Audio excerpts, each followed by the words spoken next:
Sir, Ambedkar குறித்து மத்திய உள்துறை அமைச்சர் அமித்ஷா அவதூறாக பேசியதாக காங்கிரஸ் தொடர்ச்சியாக பிரச்சாரம் செய்கிறது. இன்னைக்கு காலையிலேருந்து இந்த விவகாரத்தை அவர்கள் தொடர்ந்து சர்ச்சைக்கு கிளப்பிக்கிட்டே இருக்காங்க. நீங்க எப்படி பாக்குறீங்க சார்? இது மிகப்பெரிய வரலாற்று மோசடிங்க. மாண்புமிகு உள்துறை அமைச்சர் அவர்கள் என்ன அப்படி அவதூறா பேசிட்டாங்க? அவர் என்ன சொல்லியிருக்கிறாருன்னா, அண்ணல் அம்பேத்கர் அவர்கள் வாழ்ந்த காலகட்டத்துல அவர் இந்த நாட்டுக்காக செய்திருக்கக்கூடிய மாபெரும் தியாகங்கள், செயல்கள், அதை எல்லாத்தையும் அவமரியாதை செய்த காங்கிரஸ் உள்ளிட்ட கட்சிகள் இன்னைக்கு அவர் காலத்துக்கு அப்புறம் அவரை ஒரு ஓட் பேங்கா பயன்படுத்தி எதுக்கு எடுத்தாலும் அம்பேத்கர் அம்பேத்கர்னு சொல்றது ஒரு ஃபேஷனா போச்சு அப்படி சொல்லியிருக்கிறாரு. என்ன தவறு? இப்ப அம்பேத்கரை யாரெல்லாம் எதிர்த்தாங்களோ அவங்க இன்னைக்கு அம்பேத்கர் அம்பேத்கர்னு சொல்றது எதுக்காக? இது ஒரு வேஷ முழக்கம், உண்மையான முழக்கம் கிடையாது. அதனாலதான் அவர் சொல்றாரு, நீங்க ஓட் பேங்க மட்டுமே இப்படி பண்ணிட்டு இருக்கீங்க, இது மிகப்பெரிய தவறு அப்படி சொல்லியிருக்கிறாரு. இதுல என்ன தப்பா சொல்லியிருக்கிறாரு? காங்கிரஸ் கட்சி மறுக்க முடியுமா? அண்ணல் அம்பேத்கர் அவர்களை உருவாக்கி கொடுத்த இந்திய அரசியலமைப்பு சட்டப்படித்தான் 1951-52 இந்தியாவில முதல் பொது தேர்தல் நடக்குது, எம்பி தேர்தல். அந்த எம்பி எலெக்ஷன்ல அண்ணல் அம்பேத்கர் அவர்கள் பாம்பேல போட்டி போடுறார். என்ன செஞ்சிருக்கணும் காங்கிரஸ் கட்சி? அவர் கொடுத்த அரசியலமைப்பு சட்டத்துல தான் நம்ம இன்னைக்கு எலெக்ஷன் நடத்துறோம். நம்ம நாட்டுக்கு ஒரு மிகச்சிறந்த, உலகத்திலேயே ஒப்பற்ற ஒரு அரசியலமைப்பு சட்டம் கிடைச்சிருக்குது. அவர் நிக்கும் போது வேற யாரையும் கேண்டிடேட்டா நம்ம போடக்கூடாது, அன்னப்போசோட அவரை தேர்ந்தெடுக்கணும் அப்படிலாம் சொல்லியிருக்கணும். ஆனா என்ன செஞ்சது இந்த காங்கிரஸ் கட்சி? அவருக்கு எதிராக ஒரு கேண்டிடேட்டை போடுறாங்க. போட்டது மட்டும் இல்லாம அன்னைக்கு காங்கிரஸ் கட்சியோட முக்கிய தலைவராக இருந்த, இந்தியாவோட பிரதமராக இருந்த ஜவஹர்லால் நேரு அவர்கள் நாடு முழுவதும் எத்தனையோ தொகுதி இருக்கு, அங்கெல்லாம் போய் பிரச்சாரம் பண்றதை விட அண்ணல் அம்பேத்கர் அவர்களை தோற்கடிக்கணுங்கிறதுக்காக திரும்ப திரும்ப போய் அம்பேத்கர் தொகுதியில அவர் பிரச்சாரம் பண்ணாரா இல்லையா? அம்பேத்கருக்கு எதிராக அப்படி அண்ணல் அம்பேத்கருக்கு எதிராக பிரச்சாரம் பண்ணி அண்ணல் அம்பேத்கர் அவர்களை குறித்து அவதூறுகளா பேசி, இல்லாத பொருளாதெல்லாம் பேசி அவரை தோற்கடிச்சாங்களா இல்லையா? அப்ப அப்படிப்பட்ட காங்கிரஸ் கட்சி இன்னைக்கு அம்பேத்கர் அம்பேத்கர்னு சொல்றது வேஷம் இல்லையா? இது ஒரு ஃபேஷனா செஞ்சுக்கிட்டு இருக்கிறாங்கன்னு உள்துறை அமைச்சர்கள் சொன்னதுல என்ன தவறு இருக்கு? அதே 1951-52 தேர்தல அம்பேத்கருக்கு எதிராக கம்யூனிஸ்ட் கட்சியும் டாங்கேங்கிற ஒரு கம்யூனிஸ்ட் தலைவரை போட்டு தோற்கடிச்சாங்களா இல்லையா? காங்கிரஸ் கட்சியும் கம்யூனிஸ்ட் கட்சியும் ரெண்டும் ஒன்னா சேர்ந்துகிட்டு அண்ணல் அம்பேத்கர் அவர்களை தோற்கடிச்சாங்க. இது வரலாறு. இன்னைக்கு அவங்க எல்லாம் எதுக்கு எடுத்தாலும் அம்பேத்கர் அம்பேத்கர்ன்றாங்க. உள்ளார்ந்து அன்பு கொண்ட கட்சிகளா இருந்தா காங்கிரஸும் கம்யூனிஸ்டும் என்ன செஞ்சிருக்கணும்? அவருக்கு எதிராக கேண்டிடேட் போட்டிருக்க கூடாது, பாராளுமன்றத்துக்கு அவர் அழைச்சிருக்கணும். அப்படி செய்யாம இன்னைக்கு அவர் தோற்கடிச்சுட்டு இன்னைக்கு அம்பேத்கர் அம்பேத்கர் சொல்றது ஃபேஷன் இல்லாம வேற என்ன? உள்துறை அமைச்சர் அமித்ஷா அவர்கள் சொன்னதுல என்ன தவறு இருக்கு? சரிங்க, முதல் பொது தேர்தல் தான் அவரை தோற்கடிச்சிங்க. மறுபடியும் 1954 இரண்டாவது பொது தேர்தல் ஒரு இடைத்தேர்தல் வருது. இடைத்தேர்தல்ல மீண்டும் அண்ணல் அம்பேத்கர் அவர்கள் போட்டியிடுறாங்க. ஏன்னா அவங்களோட கனவு என்னன்னா, எப்படியாச்சும் நம்ம லோக்சபா உள்ள போகணும். ஒவ்வொரு அரசியல்ல இருக்கக்கூடிய ஒவ்வொரு அரசியல்வாதிக்கும், ஒவ்வொரு அரசியல் தலைவருக்கும் லோக்சபால ஜெயிச்சு போகணும். இங்க லோக்கலா இருந்தா, ஸ்டேட்டா இருந்தா எம்எல்ஏ ஆகணும். இப்படிதானே கனவு இருக்கும். பொது தேர்தல தான் நீங்க திட்டமிட்டு காங்கிரஸ் கட்சியும் கம்யூனிஸ்ட் கட்சியும் அவரை தோற்கடிச்சிங்க. இடைத்தேர்தல் நடக்குது, அந்த தேர்தல நிக்கிறாரு, மறுபடியும் அவருக்கு எதிராக நீங்க கேண்டிடேட் போட்டு தோற்கடிச்சிங்களா இல்லையா? இது எவ்வளவு பெரிய கொடுமை. சுதந்திர இந்தியாவில 1952, 1954 இப்படி 2 தேர்தலையும் அண்ணல் அம்பேத்கர் அவர்களை தோற்கடிச்சிங்க. நாடு சுதந்திரம் வாங்குறதுக்கு முன்னாடி 1937 ஒரு தேர்தல் நடக்குதுங்க. அப்ப கூட அண்ணல் அம்பேத்கர் அவர்கள் ஒரு அரசியல் இயக்கம் வச்சிருந்தாரு. அந்த இயக்கத்தின் சார்பாக நிறைய கேண்டிடேட்டை நிறுத்துறாரு. அப்ப கூட என்ன செஞ்சிருக்கு இந்த காங்கிரஸ் கட்சி, குறிப்பா ஜவஹர்லால் நேரு அண்ணல் அம்பேத்கர் அவர்களுக்கு எதிராக, அந்த கட்சி சார்பில் நின்ன கேண்டிடேட்டுக்கு எதிராக நிறைய கேண்டிடேட்ஸ்க்கு எதிராக கேண்டிடேட் போடுறாங்க. அம்பேத்கர் அவர்கள் ரொம்ப மனம் நொந்து ஒண்ணு சொல்லியிருப்பார், எங்கெங்கெல்லாம் நம்ம கட்சி சார்பா நம்ம கேண்டிடேட்ஸ் போடுறோமோ அங்கெல்லாம் ரொம்ப ரொம்ப ரொம்ப சாதாரண ஆட்களை கேண்டிடேட்டா போட்டு நம்மளை அவமரியாதை பண்றாங்க. குறிப்பா ஜவஹர்லால் நேரு அவர்கள் அவர் வீட்டு வேலைக்காரனை நம்ம கேண்டிடேட்டுக்கு எதிராக கேண்டிடேட்டா போட்டு நம்மளை அவமரியாதை பண்ணியிருக்காரு அண்ணல் அம்பேத்கர் அவர்கள் சொல்லியிருக்கிறார். இதெல்லாம் வரலாற்றுல பதிவா இருக்கா இல்லையா? அண்ணல் அம்பேத்கர் அவர்கள் குறித்து புத்தகத்தை அரசாங்கமே வெளியிட்டு இருக்குங்க, அவருடைய எழுத்து பேச்சு எல்லாம். இதெல்லாம் பதிவாயிருக்கா இல்லையா? அதே போல நீங்க பாருங்க, காங்கிரஸ் கட்சியை சேர்ந்த எத்தனையோ பேருக்கு அவங்க உயிரோடு இருக்கும்போது கூட பாரத ரத்னா விருது கொடுத்துருக்கீங்க. ஆனா 1990 வரைக்கும் ஜவஹர்லால் நேரு இந்தியாவில 17 வருஷம் பிரைம் மினிஸ்டரா இருந்தார். அவரு அம்பேத்கருக்கு பாரத ரத்னா விருது கொடுக்கல. அடுத்ததா இந்திரா காந்தி பிரைம் மினிஸ்டரா இருந்தாங்க, அவங்களும் பாரத ரத்னா விருது கொடுக்கல.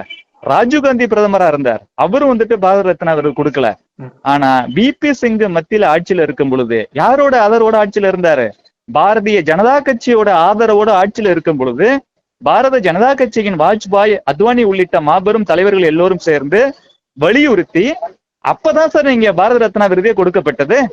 பாரதிய ஜனதா கட்சி மட்டும் இல்லைன்னா, நாங்க ஆதரவு கொடுக்கல அப்படின்னா அண்ணல் அம்பேத்கர் அவர்களுக்கு பாரத ரத்னா விருதே கொடுக்கப்பட்டு இருக்காது. இப்படி தொடர்ந்து காங்கிரஸ் கட்சி அண்ணல் அம்பேத்கர் அவர்களை புறக்கணிச்சுட்டே வந்திருக்கு. ஒண்ணு இல்லைங்க, பார்லிமெண்ட்ல மைய மண்டபம் இருக்கு, சென்ட்ரல் ஹால்னு சொல்லுவோம். அதுல எத்தனையோ தலைவர்களோட புகைப்படம் இருக்குது. அதுல அண்ணல் அம்பேத்கர் அவர்களோட புகைப்படத்தை 10-11 மத்த தலைவர்கள் கூட அம்பேத்கரோட புகைப்படத்தை வைக்கிறதையே செய்யலங்க இந்த காங்கிரஸ் கட்சி. எவ்வளவு வெறுப்பு பாருங்க. காரணம் என்ன தெரியுமா? காங்கிரஸ் கட்சிக்கு, குறிப்பா ஜவஹர்லால் நேருக்கு, அந்த குடும்பத்துக்கு ஜவஹர்லால் நேரு தான் வந்துட்டு மிகப்பெரிய தலைவர், மிகப்பெரிய அறிவாளின்னு காமிக்கணும்.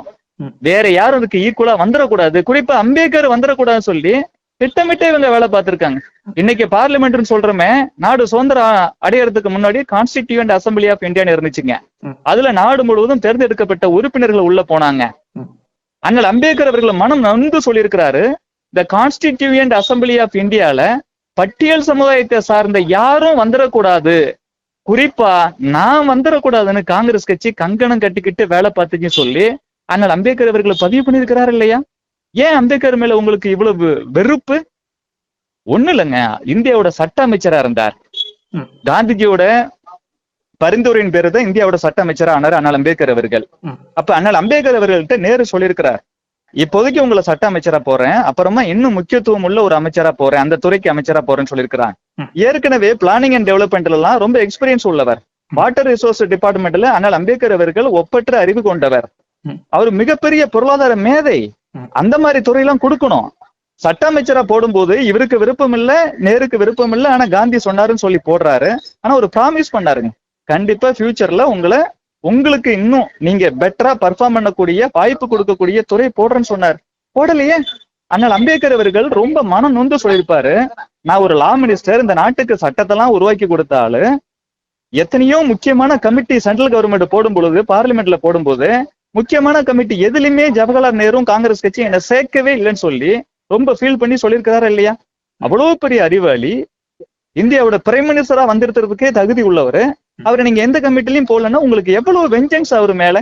காரணம் என்னன்னா, ஒரு முறை முதல்ல வந்துட்டு அண்ணல் அம்பேத்கர் அவர்கள் ஜவஹர்லால் நேருவை பார்த்துட்டு வந்த உடனேயுமே, இவர் என்ன 4ஆம் கிளாஸ் படிக்கிற பையன் போலதான் இருக்கு இவரோட அறிவு அப்படின்னு கிண்டல் பண்ணிருப்பார். ஏன்னா அம்பேத்கர் அவர்கள் மிகப்பெரிய அறிவாளி, அதனால அப்படி சொல்லியிருப்பார். அடுப்பாயி நான் ஒருபோதும் காங்கிரஸ் கட்சியில சேர மாட்டேன், அது ஒரு எரிஞ்சுகிட்டு இருக்கிற ஒரு வீடு, இளைஞர்கள்லாம் குறிப்பா பட்டியல் சமுதாயத்தை சார்ந்த இளைஞர்கள் காங்கிரஸ் கட்சியில சேரக்கூடாது. காங்கிரஸ் கட்சி என்பது, காங்கிரஸ் கட்சிக்காரர்கள் என்பவர்கள் வெள்ளை சட்டையும் வெள்ளை வேட்டியும் கட்டிக்கிட்டு வெள்ளை குல்லா போட்டுக்கிட்டு ஏழை எளிய மக்களை சுரண்டுபவர்கள், அவங்க ரத்தத்தை வந்துட்டு குடிப்பவர்கள் அப்படிலாம் சொல்லியிருக்கிறாரு இல்லையா? ஏழைகளின் நலனுக்காக பாடுபடுறோம்னு சொல்லிவிட்டு அவங்க பொய் மட்டும் தாண்டா சொல்றாங்க, அதுல சேராதீங்க அப்படிலாம் சொல்லியிருக்கிறார். நீங்க காங்கிரஸ் கட்சியில சேருவீங்களான்னு சொன்னதுக்கு அதுக்கு வாய்ப்பே கிடையாது. காங்கிரஸ் வந்துட்டு ஒரு நல்ல இயக்கம் கிடையாது சொல்லியிருக்காரு. இன்னும் உச்சபட்சமா அண்ணல் அம்பேத்கர் அவர்கள் என்ன சொல்லியிருக்காருன்னா, இந்தியாவுக்கு சுதந்திரம் வாங்கி கொடுத்தது காங்கிரஸ் கட்சி அல்ல, நேதாஜி சுபாஷ் சந்திர போஸ் சொல்லியிருக்கிறார். எதுக்கு காரணம் என்னன்னா, அவர் வாழ்ந்த காலகட்டத்துல அவர் பிரிட்டிஷோட கைக்குலின்னு சொல்லிச்சுங்க இந்த காங்கிரஸ் கட்சி. இதெல்லாம் உண்மையா இல்லையா?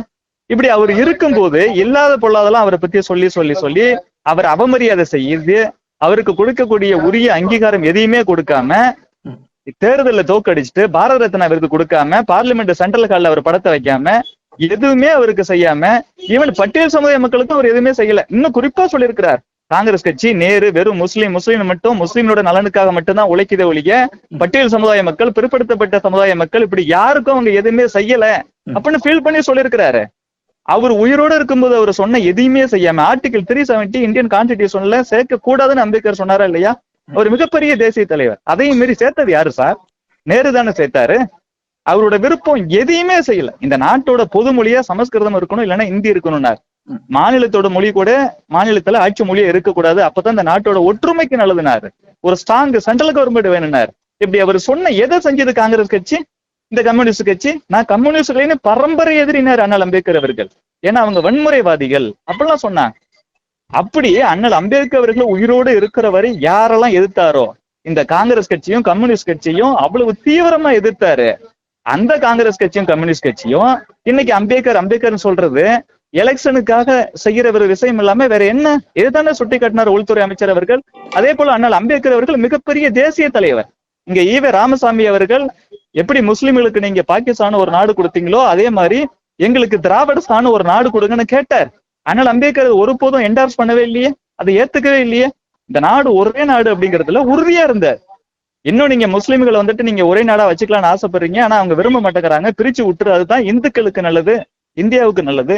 இப்படிலாம் இந்த நாட்டோட நன்மைக்காகவும் இந்த நாட்டு மக்களுக்கோட நன்மைக்காகவும் பாடுபட்டவர் திமுக போன்ற இந்த பிரிவினைவாத கட்சிகளையோ, காங்கிரஸ் போன்ற மக்கள் விரோத கட்சிகளையோ, கம்யூனிஸ்டுகள் போன்ற உலக மக்கள் விரோத கட்சிகளையோ அவர் ஒருபோதும் ஏற்றுக்கொண்டது இல்லை.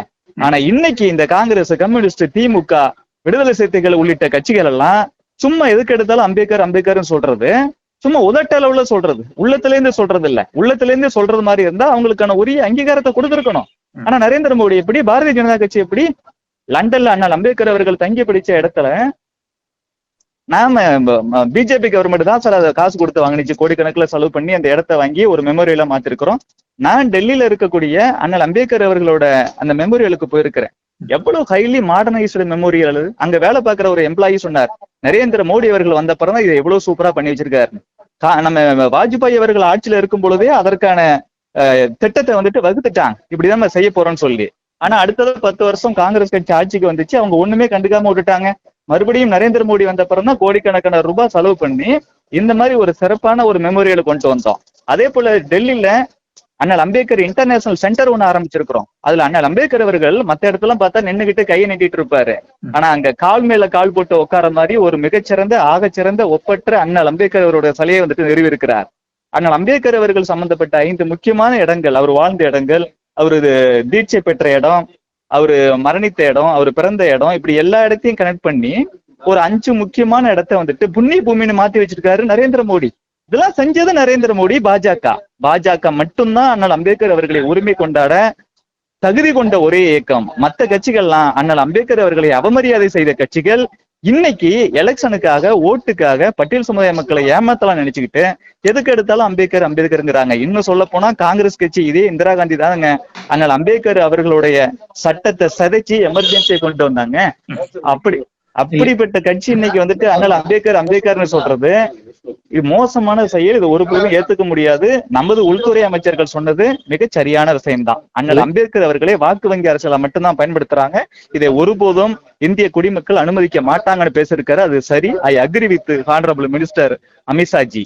உதயநிதி ஸ்டாலின் அமித்ஷா உள்துறை அமைச்சராக வேலை பார்க்கட்டும், டூரிஸ்ட் கைடு வேலையெல்லாம் பார்க்காம நிறுத்தட்டும் அப்படிங்கிற மாதிரியான ஒரு கருத்தை சொல்லியிருக்காரு. நீங்க அம்பேத்கர் பேரை வந்து சொல்ல வேணாம்னு சொன்னா நாங்க மறுபடியும் சொல்லுவோம் அப்படிங்கிற மாதிரியும் சொல்லியிருக்காரு. நீங்க எப்படி பாக்க?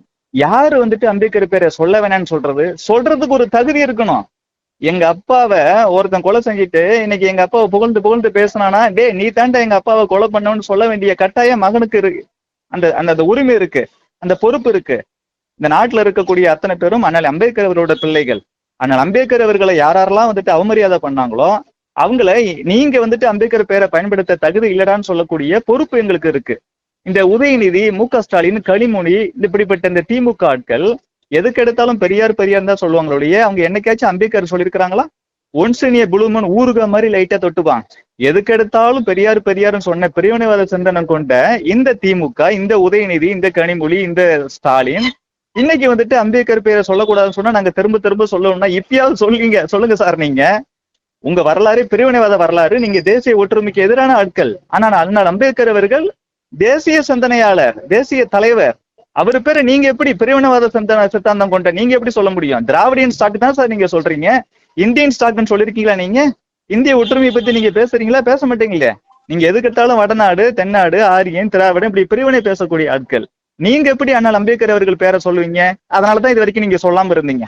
தேசிய தலைவர்கள் யாரா இருந்தாலும், அண்ணல் அம்பேத்கரா இருந்தாலும் சரி, வீர சாவர்கரா இருந்தாலும் சரி, அவங்கள புறக்கணிக்கிறது, நக்கல் பண்றது, நையாண்டி பண்றதுதான் திமுகவோட வேலை.